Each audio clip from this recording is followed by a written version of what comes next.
ለ29 ዓመታት ሴት ነኝ ብሎ የኖረውን ወንድ ፖሊስ በቁጥጥር ስር አዋለው። አቶ አስፋው ደግፌ የተባለው የ47 ዓመት ሰው ስሙን ለውጦ ቀሚስ በመልበስ ግርድና እየተቀጠረ እንጀራ በመጋገርና ወጥ በመስራት በጠቅላላው ሴት መስሎ 29 ዓመት ከኖረ በኋላ በፖሊስ ምርመራ ጾታው ተረጋግጧል።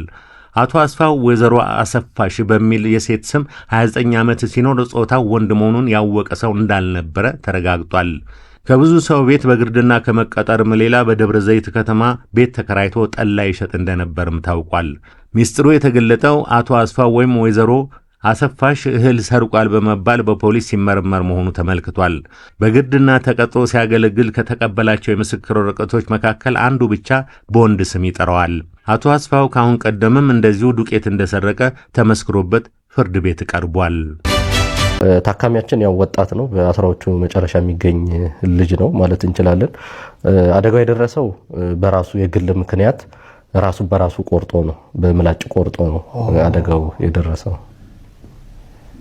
አሳዛኝ የሆነ ወደ 6 ሰዓት አካባቢ ከሌሊቱ አውቆ አስቦበት የራሱ ምክንያቶች አሉት፣ ምናልባት መግለጽ ባያስፈልግም ከሌሊቱ 6 ሰዓት ላይ ሻርፕ የሆነ ምላጭ ተጠቅሞ እንደዚሁ ህመም እንዳይሰማው እና እንዳይደማ ደግሞ ራሱ የተጠቀማቸው ነገሮች አሉ፣ መግለጽ ባያስፈልግም በዛ አማካኝነት ነው የቆረጠው እና ይሄ አደጋ አሳዛኝ አደጋ የደረሰው። ስንት ሰዓት ላይ ነበር አደጋው የደረሰው? አደጋው የደረሰው ቅዳሜ ከሌሊቱ 6 ሰዓት አካባቢ ነበር። እሺ። በኋላ ላይ ቤተሰቦቹ ማወቁ ይመስለኛል። ጠዋት ሊነጋጋ አካባቢ ወደ ጤና ተቋም ይወስዱታል። ያንን የተቆረጠ የሰውነት አካል ይዘው ከሱ ጋር ማለት ነው። ነገር ግን ያ የጤና ተቋም መቀጠል ስለማይችል ወደ አለርት ሆስፒታል ኮንታክት አድርገው መቀጠል ይችላል አይችልም የሚለውን ኮንታክት አድርገው ወደዛ ሊመጡ ይችላል ማለት ነው። አሁን ይሄ አካል ተቆረጠ ሲባል በጣም አስደንጋጭ ነው ለሰዎች። እንዴት ነው ተቆረጠ ሲባል ራሱ ማለት ምን ያህል መጠን ነው የተቆረጠው? ሙሉ ለሙሉ ተላቆ ነበረ ወይስ እንዴት ነበር? እውነት ነው፣ የኛ ታካሚ ሙሉ ለሙሉ ነው የተቆረጠው። ከአካሉ ሙሉ ለሙሉ ተለይቶ ነበረ።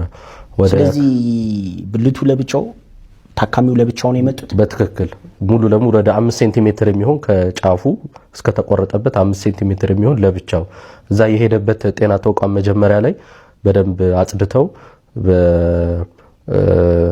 በረዶ ሸፍነው፣ ለምን ያለ ኦክሲጅን እና ቅድም እንዳለው የግሉኮስ ሳያገኝ ያው ረጅም ጊዜ መቆየት አይችልም።